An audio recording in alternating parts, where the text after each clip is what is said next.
Bienvenue à une nouvelle vidéo de Sur la trotte. Bon matin, une autre journée commence après une soirée mouvementée. On est présentement dans le Juan de Fuca Provincial Park. Puis on se dirige vers la Botanical Beach où à la marée basse, la plage est comme faite avec plein de genres de trous, fait qu'il y a plein de petites créatures marines qui s'y logent le temps de la marée. Hier, on avait sélectionné plusieurs spots à dormir, puis comme ça allait être un échec sur quasiment toute la ligne. On s'est couché vers minuit, là. C'est sûr qu'il y a des places où on aurait pu dormir, mais qu'on a préféré ne pas le faire. Je commence.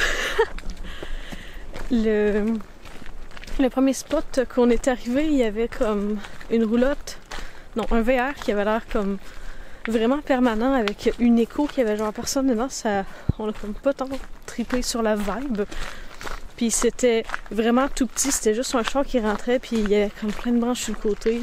Fait qu'en tout cas, il y avait un autre spot à côté que quand on a voulu rentrer dedans, il y avait comme un char qui bloquait la descente encore. Fait qu'on n'a pas pu y aller. Puis il commence à être tard. On arrête à un spot.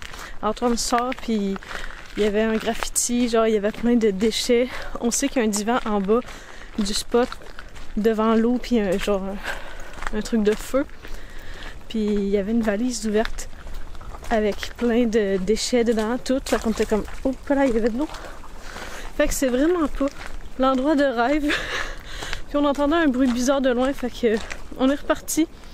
Il y avait un camping à proximité, comme 20 minutes de route.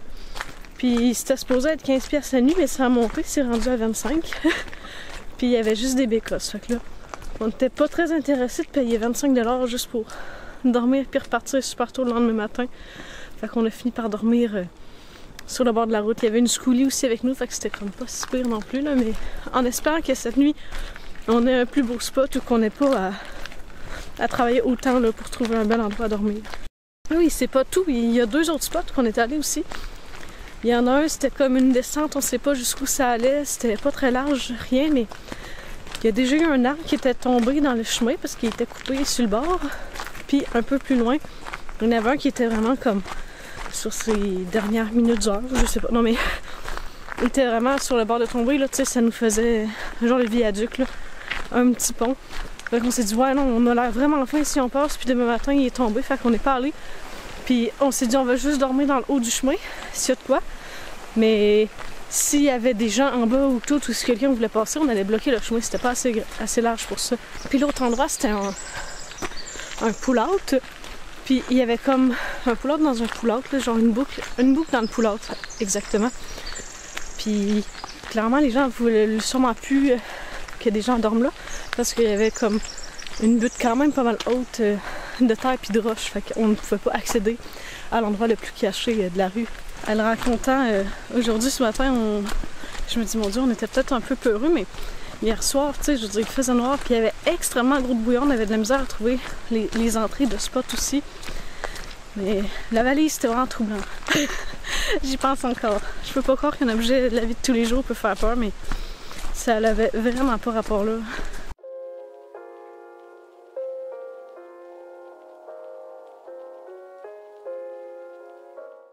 Dans l'Ouest canadien, il y a beaucoup d'ours, là. C'est commun. Des fois, ils te demandent d'avoir du bear spray, du répulsif à ours avec toi quand tu fais quelques sentiers. Puis là, on voit vraiment beaucoup de pancartes d'ours. Puis ça va être les prochains achats. On savait qu'il fallait en acheter, là. On n'avait comme pas prévu d'en acheter sur l'île de Vancouver. Mais plus dans l'ouest continent, on n'aura vraiment pas le choix, là.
ça grouille de vie, c'est vraiment le fun.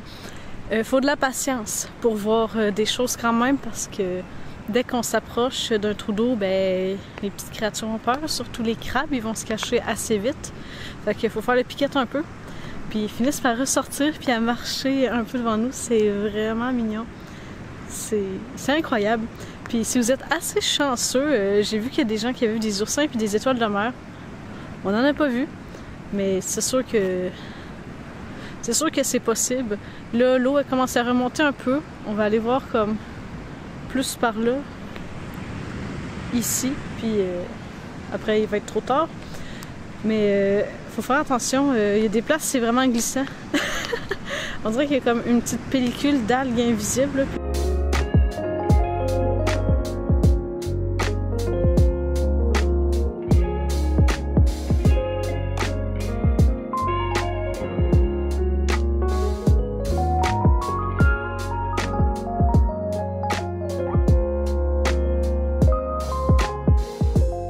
On est venu comme de l'autre côté, la Botanical Garden est derrière comme ce gros mur de roches là. On entend les vagues frapper, c'est un peu effrayant. Puis il y a moins comme de trous avec autant de vie puis de coquillages et tout, mais il y a beaucoup plus de crabes qui marchent sur le sable, genre la petite roche. C'est hot.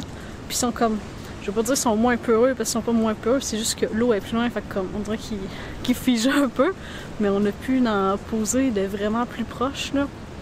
C'est vraiment intéressant là, comme endroit. Là. Je vous conseille vraiment si vous venez sur l'île de Vancouver. Là. Certes, c'est un peu comme loin, c'est 2 heures de Victoria, mais tu sais, ça fait déjà, je pense, 1h30, 2 heures qu'on est ici à regarder. Là.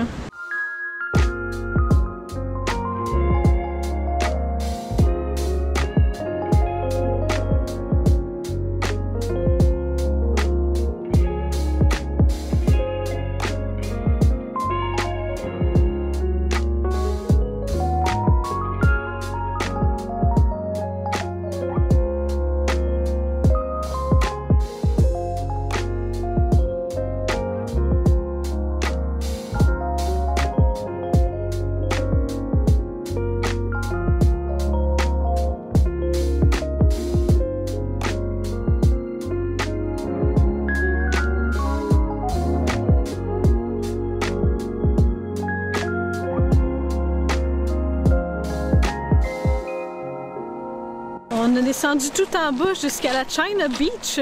Il est possible de voir des loutres, des phoques ou encore des baleines, surtout le printemps parce qu'ils remontent puis il y en a plus de 20 000 qui passent par ici. Mais je suis pas sûre qu'on va se canter. Il mouille quand même un peu. Je suis pas sûre qu'on va checker l'horizon jusqu'à temps qu'on en voit une. Là. Mais la plage est super belle.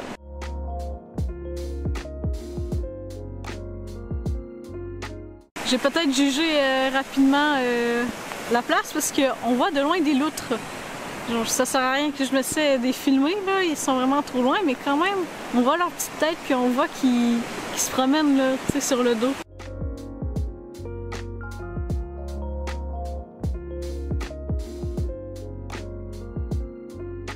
On s'est payé la traite hier, puis on s'est payé un camping au parc provincial Gold Stream. C'est super beau, les emplacements sont vraiment quand même distancés, puis on est quand même bien caché des arbres. À l'emplacement qu'on est, on n'a pas de voisins d'un côté, fait que c'est super le fun. Avec table à pique-nique, petit feu et tout. C'est 35 $ par nuit. Les installations sanitaires sont vraiment impeccables. Les 2 fois qu'on est allé prendre notre douche, il n'y avait personne, là, les 2 fois. Fait que, on recommande. Par contre, pour vider ses eaux, c'est 5 $ de plus. On trouve ça un peu plate, mais bon. Aussi, il faut préciser que les douches étaient très très chaudes, là, quasiment brûlantes. J'avais quasiment des cloques. Puis, hors saison, c'est du first come, first serve. Fait que premier arrivé, premier servi. On est arrivé comme à 3 heures. Fait qu'on avait... Il restait quelques spots quand même, mais on a vu des gens qui passaient comme en soirée. Puis ça se remplit quand même vite. Mais durant la haute saison, donc l'été, on peut réserver. Puis quand on est allé au TNT Supermarket, on a acheté des mangoustines. Un fruit tout petit. Il semble-t-il que c'est un goût entre la pêche, la framboise puis l'ananas. Les gens disent que c'est les meilleurs fruits qu'ils ont mangé de leur vie. Puis là, on s'apprête à y goûter. Il y en a 2 de prêtes, là. J'ai vraiment hâte. On a écouté une vidéo hier en ligne. Faut vraiment juste un peu couper, vraiment pas transpercer. Puis après, une fois qu'on va ouvrir, on va comme voir l'intérieur du fruit. Ça ressemble un peu à une clémentine blanche. Grand-maman. Puis, dans la vidéo qu'on a regardée, le plus gros, c'est dans celui qui avait les pépins. En parenthèse, je pense qu'il était vraiment prêt, là. C'est vraiment un goût super léger. On dirait que je suis pas capable de dire pêche ananas et tout, là. Ça a un goût comme super timide. Je comprends un peu quand ils disent comme pêche de loin, mais moi je trouve qu'il y avait un petit... C'est pas surette, là. C'est vraiment très loin, mais j'ai un peu pensé à rhubarbe. Je sais pas si je suis comme dans le champ ou non. Mais ça me fait penser aux boissons comme asiatiques qu'on a achetées. C'est super doux. Mais là, on dirait qu'il y a comme pas tant de saveur. Est-ce que c'est parce qu'ils ont l'air comme pas trop à point? Peut-être. Il nous en reste 2 à goûter. Puis je redonnerai des nouvelles. Je pense que ça va être demain matin qu'on va les manger s'ils sont un peu tendres quand même, là.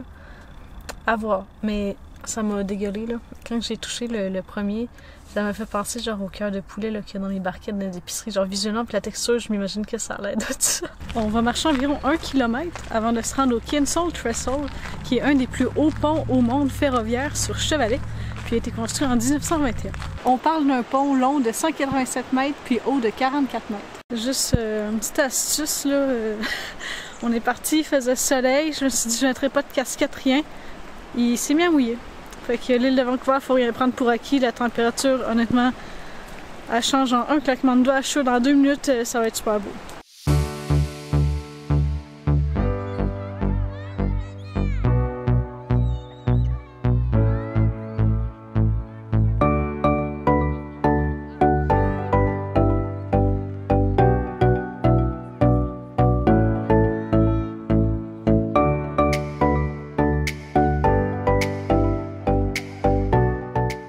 Les travaux ont commencé en 1914. Ils ont engagé 55 hommes qui ont travaillé sur l'entièreté du projet. Et c'est en février 1920 que la construction a été finalisée. C'est en 1922 que le Canadian National Railway a commencé à faire aller son train 2 fois par jour de passagers. C'est le 20 juin 1979 que la dernière locomotive a passé sur le pont. C'est de 2010 à 2011 qu'ils ont reconstruit le pont, qu'on peut voir aujourd'hui. Puis c'est une piste cyclable où les piétons aussi peuvent passer. On est arrivé à Nanaimo, puis on a décidé de venir marcher sur le bord de l'eau. Il y a une belle promenade cyclistes et piétons. C'est vraiment calme comme ville, là. C'est un peu mort aujourd'hui en ce moment, là.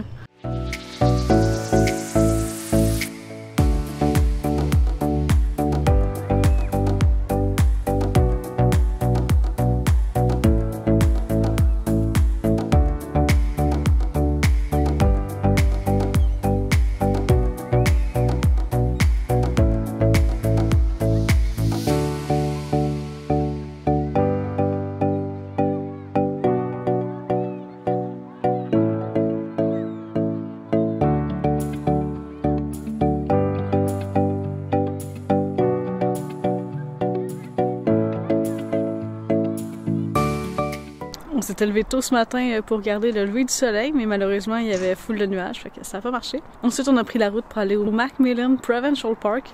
C'est 2 très courts sentiers. On n'a aucune idée de la longueur qu'ils sont, c'est pas écrit sur la map, mais ça a l'air quand même relativement court. On va marcher à travers des sapins de Douglas, il y en a qui frôlent les 800 ans, puis certains atteignent même les 80 mètres de haut. Finalement, c'est écrit sur la 2e pancarte. C'est 900 mètres la Hollow Tree Trail qui inclut le Tree of Life, parce que c'est une boucle qui rentre dans une petite boucle. On n'est pas encore au niveau des États-Unis, mais quand même. Puis elle a l'air d'être sur le bois tout le long à date pour l'instant. Finalement, c'est pas tout en bois, mais ça reste quand même super accessible.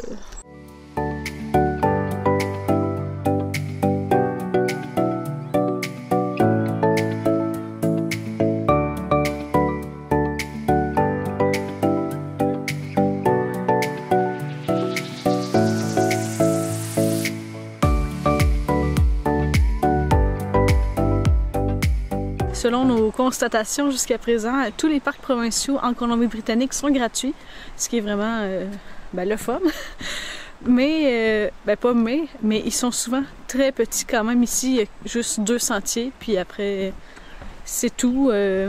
Celui qu'on avait fait précédemment, avant d'aller à Victoria aussi, c'est tout petit. Botanical Beach aussi, c'est tout petit. Bref, mais il y en a plusieurs par contre. Fait que ça l'excuse leur petite dimension. On avait appris précédemment que d'autres arbres pouvaient pousser sur des arbres tombés. Ben là, on a un super bon exemple qui est super haut.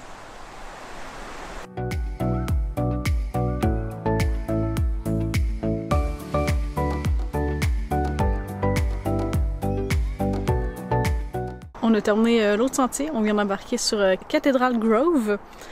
Puis on vient d'apprendre que les sapins de Douglas sont les arbres les plus hauts qu'on a au Canada, puis ils grandissent super rapidement quand même. Cette forêt-ci, elle a survécu à un feu de forêt il y a environ 350 ans.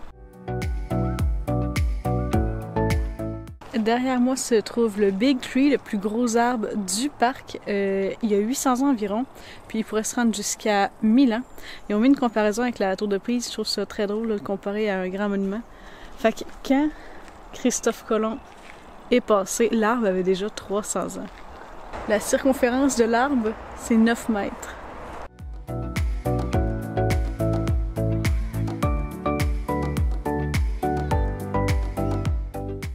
Le Western Red Cedar, l'arbre derrière moi, c'est l'arbre symbolique, emblématique de la province. Puis une fois mort, il peut rester debout encore 100 ans, puis être solidement agrippé là, au sol.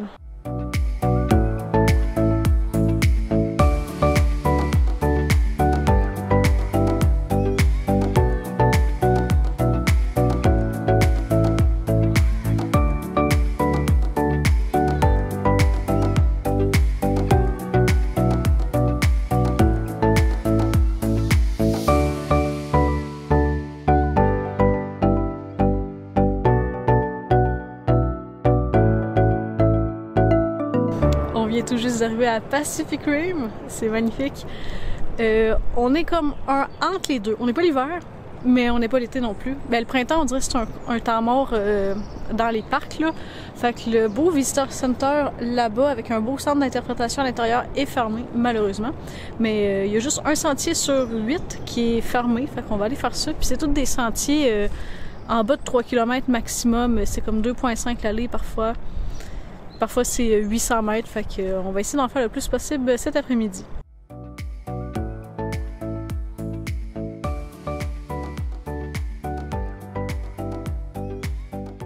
La région ici est surtout connue pour être un des meilleurs endroits pour faire du surf dans le coin de Tofino, Ucluelet, tout le long de la Pacific Rim en tant que tel. Puis il y a des gens qui sont là en ce moment. Les vagues sont vraiment fortes, c'est comme... C'est pas rien. Puis ça ne conseille pas de faire du surf ici dans le dépliant. Mais clairement, c'est des habitués.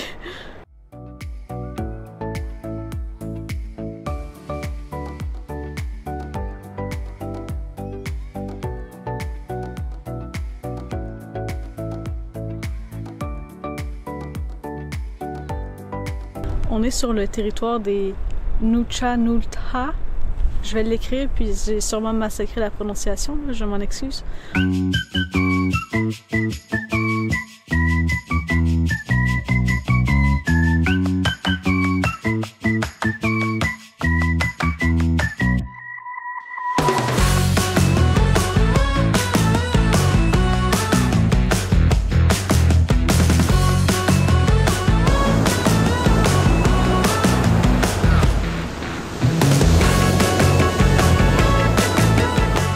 On avait vu des surfeurs sur l'autre plage de l'entrée du parking, mais South Beach, elle n'est pas conseillée à cause des vagues fortes dans le dépliant, puis je comprends, ça fait 2 fois que je me fais tremper les pieds.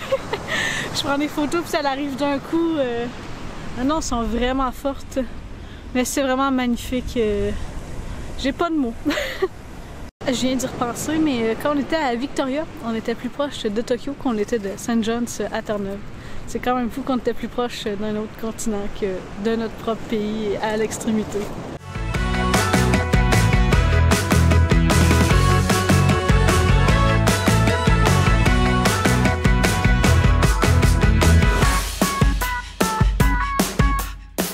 Ici, c'est un point d'observation pour voir les épaulards, communément appelés les orques.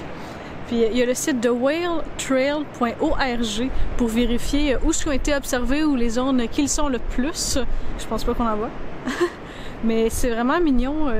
Il y a quelques informations sur cette magnifique créature marine. Quand ils capturent leur saumon favori, le chinook, ben, vu que c'est leur nourriture favorite, ils vont le partager avec leur famille. Puis jusqu'à très très tard dans leur vie, les épaulards vont nager avec leur mère. C'est attendrissant, malgré leur nom Killer Whale, que c'est pas très intéressant, les baleines tueuses. Mais il y a deux sortes aussi d'épaulards. Certains qui vont manger des poissons et d'autres des mammifères. Donc, qui dit mammifère dit des phoques.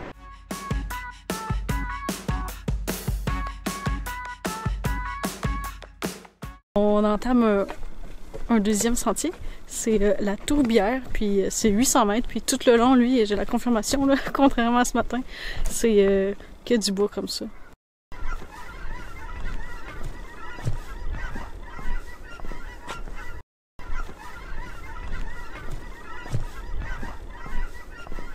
On commence le sentier Rainforest A, puis il y a le B aussi, mais je pense qu'il est fermé. Il y a une affiche qui le dit, fait qu'on va aller quand même vérifier parce que les deux sont un en face de l'autre. C'est chacun des petites boucles de 1 km surélevé.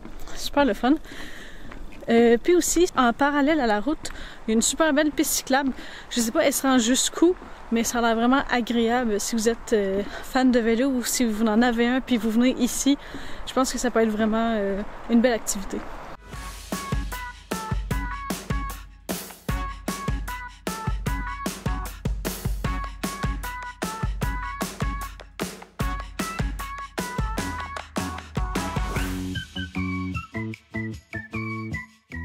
On n'arrête pas de prendre des marches, on monte, on descend, on monte, genre, on dirait qu'on est arbre en arbre. Mais ça fait vraiment longtemps qu'on n'avait pas fait de sentier comme ça dans la forêt, puis surélevé, là, on aime vraiment ça. Le seul truc de déplorable qu'on voit depuis le début, c'est que les sentiers sont vraiment en très mauvais état, là, on va pas se mentir. J'ai marché sur une planche puis elle a levé complètement, là. Je sais pas si c'est une bonne idée, mais on l'a mis comme ça, là, parce que elle a juste plus aucune attache, puis tantôt c'était un peu comme une trampoline, là. Je veux dire, on pourrait faire ça, puis on voyait le bois faire ça. En tout cas, il y a des parties qui sont en train de refaire. C'est pas trop mal non plus, mais c'est triste de voir un parc qui peut-être il manque un peu d'entretien au moment qu'on se parle. Ça va peut-être se régler parce qu'en tant que tel, la grande saison n'est pas encore commencée non plus.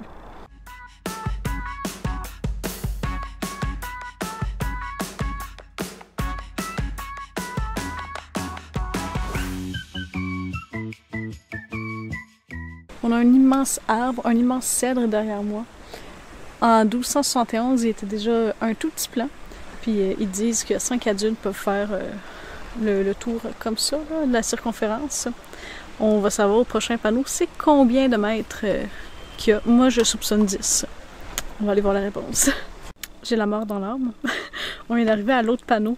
Puis ça nous a fait ça tantôt aussi.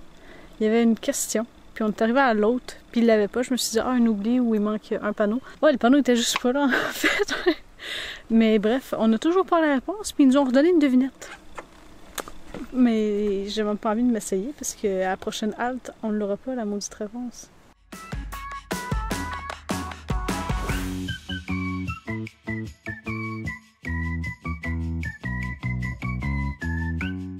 On est venu vérifier, puis effectivement, le sentier B est fermé à cause de l'infrastructure endommagée.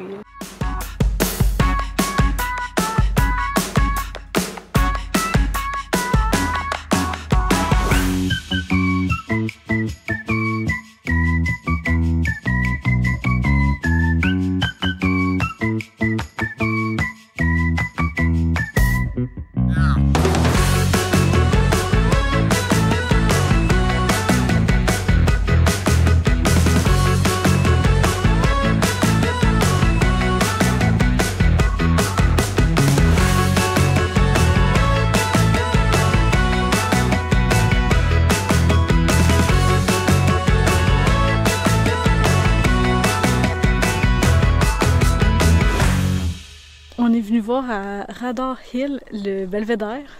La vue est magnifique sur les montagnes, l'eau, c'est incroyable.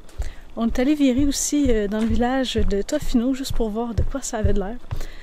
C'est vraiment un whistler de surf, là. Ça ne vit que sur les beach resorts, les petits restaurants, puis les petits magasins, les petits commerces d'artisanat et compagnie.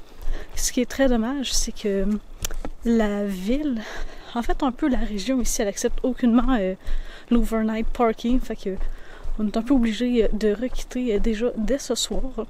On pourrait se lancer en camping, là, assurément, mais on l'a fait récemment, puis on n'est pas comme fervent de ça. Mais si vous prévoyez venir à Tofino sur une longue durée, honnêtement, vous n'aurez vraiment pas le choix de prendre un camping.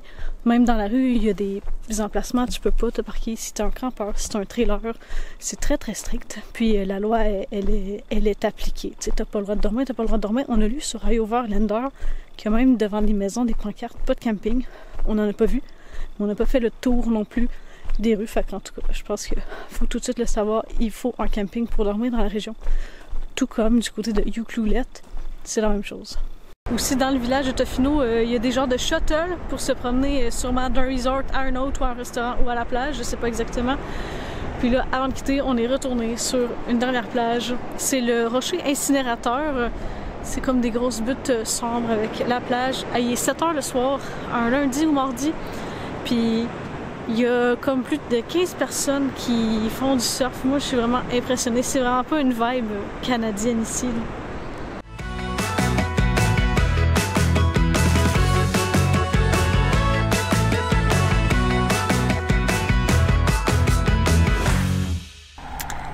Il est en train de se passer de quoi comme drôle, mais pas drôle.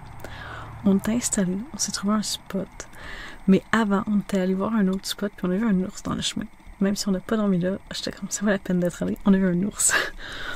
Mais bref, on est étendu, bien relax. Je lisais, puis on commence à entendre les bruits. Puis il y a d'autres vannes avec nous autres.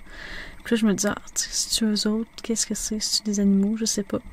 Mais là, Antoine, il a comme fini par dire que c'était dans la vanne. Puis il pense que c'était des bruits de ça, là, qu'il y avait un petit animal dans le hood. Fait que là, on était comme, qu'est-ce qu'on fait? On veut se coucher, mais comme si c'est un écureuil, il faut pas qu'il gruge, il faut pas qu'il fasse rien. Fait qu'on est parti du spot. Ça, c'est le pire cauchemar qu'on peut pas faire à d'autres personnes, tant qu'à moi, là. Quand t'as un voisin qui part le soir, puis en plus, on va revenir, on va avoir l'air super bizarre en plus. Là, on est venu où il y avait plus de lumière, puis il regarde. Puis en même temps, on a roulé, fait que l'animal est peut-être sorti, mais en tout cas. Bonne anecdote, il est 10h30. Bienvenue à l'île de Vancouver, une région toujours sous la pluie. Il a vraiment mouillé très très fort cette nuit puis ce matin, mais là il est comme 8h peut-être, puis ça s'est calmé un peu. Heureusement pour nous parce que on s'en va faire un sentier, ça va être 5 km. Ça nous mène à une vieille avion de la Deuxième Guerre mondiale qui s'est écrasée. C'est ce que j'ai lu. Faudrait que je me renseigne plus, là. Puis les gens qui ont fait le sentier récemment, ça disait que c'était très très très très très boueux. En plus, il mouille. Je sais pas si ça va se passer comment, je sais même pas si on va se rendre au bout parce que c'est une genre de tourbière, le sentier. On souhaite de se rendre parce que ce serait vraiment fascinant de voir la ville. On a une partie du chemin de fer, c'est pas trop pire. La boîte, il y a beaucoup d'arbres dans le chemin, plus qu'il y a de la boîte. Puis là, il y a un genre de vieux bunker. On va aller voir ça a l'air de quoi.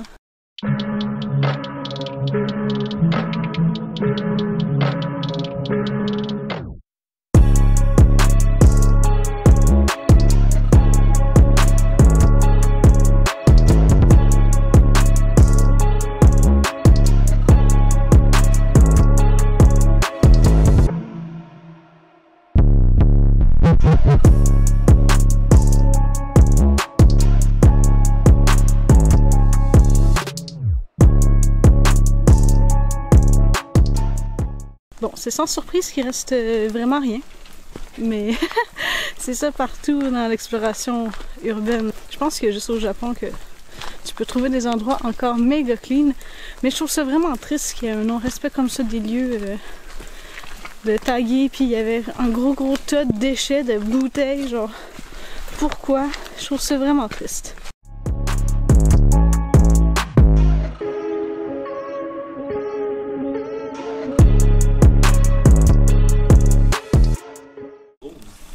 On arrive bientôt.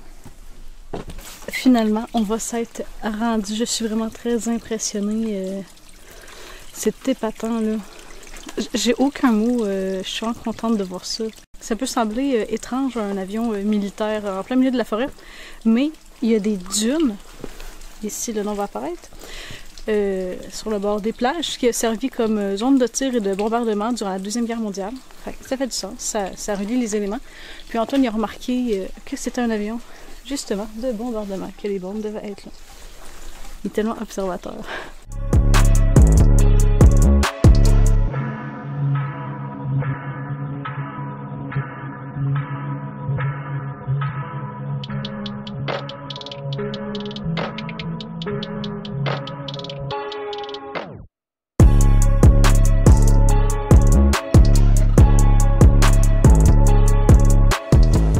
Je suis triste. Il y a beaucoup de boîtes là, mais j'avais encore de la terre rouge sur mes bottes de Lita.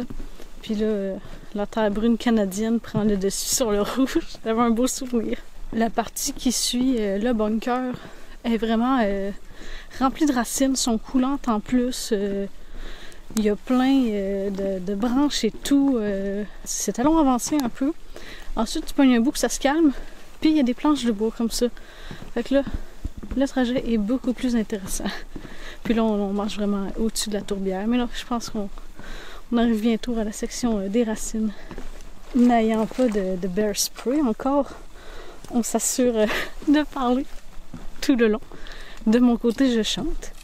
Puis, je vais bientôt sortir un disque sur le rythme de la tourtière, mais ça va être la tourbière.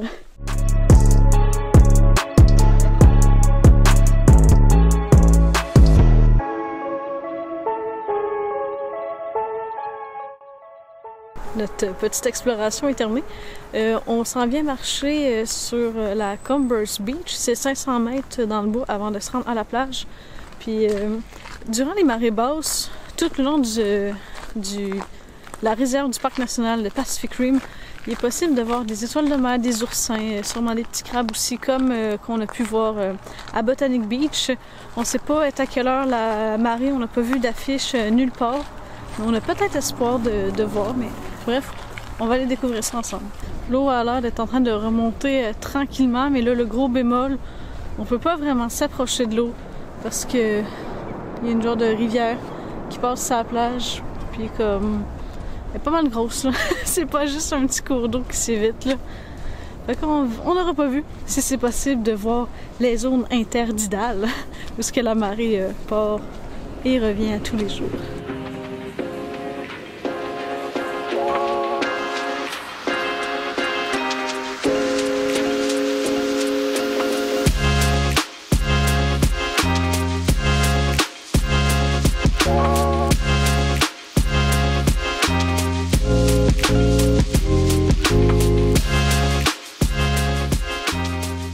Bon ben non, on n'en aura pas vu, mais en plus j'étais prête, mais vraiment prête.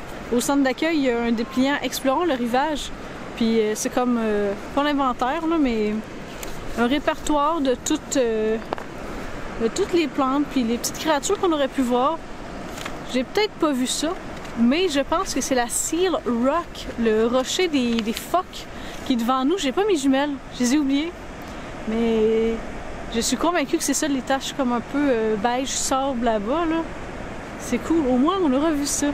On fait nos deux derniers sentiers de la section du Pacific Rim.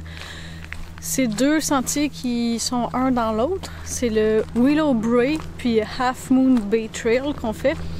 Puis de la rue, ils sont pas indiqués. Fait qu'il faut vraiment savoir le nom de la rue pour rentrer parce que vous allez passer devant. C'est un micro one-way genre en terre qui mène à un camping. Mais tu sais, c'est vraiment officiel, là. On vient d'arriver au début du boardwalk pour se rendre proche des plages. Puis il y a une aire de collecte de débris marins. C'est fou. Il y en a, on voit, qui sont récents. Là, c'est juste des gens qui les ont mis comme dans la poubelle, là, on va le dire comme ça. Mais il y en a beaucoup, tu le vois, qui sont toutes noircies puis qui ont flotté longtemps dans l'eau. Mais c'est un peu choquant de voir qu'il y a des déchets dans l'eau comme ça. Je sais que ça existe. On suit des gens sur Instagram qui voyagent en Amérique du Sud, puis à chaque fois qu'ils arrivent sur des plages pour dormir, ben, ils ramassent tout le temps 2-3 sacs, mais voir ça, c'est beaucoup, là. Finalement, on fera pas la Half Moon Bay, on va seulement faire l'autre. Elle est fermée, malheureusement. C'est étrange que c'était pas écrit au début des sentiers, par contre.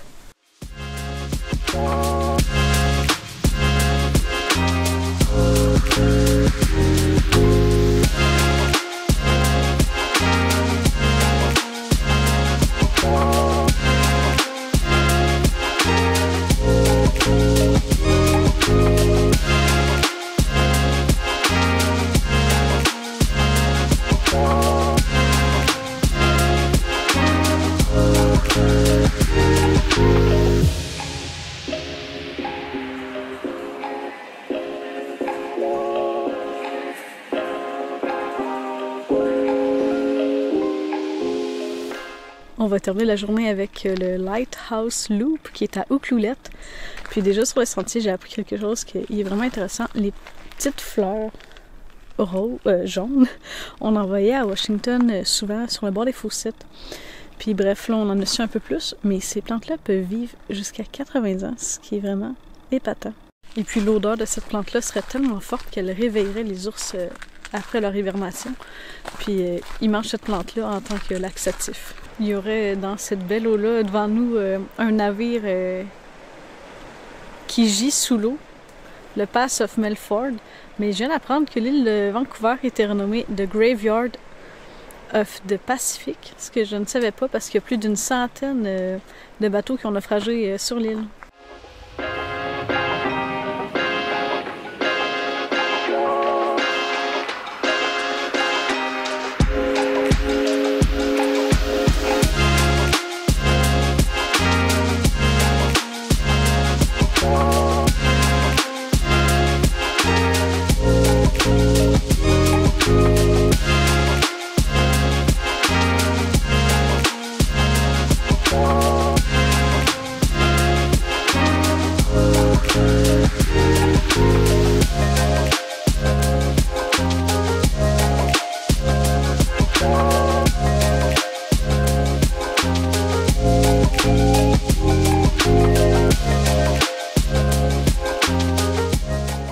La journée est terminée, puis notre séjour sur l'île de Vancouver aussi. Fait qu'on se revoit sur le continent. À la prochaine!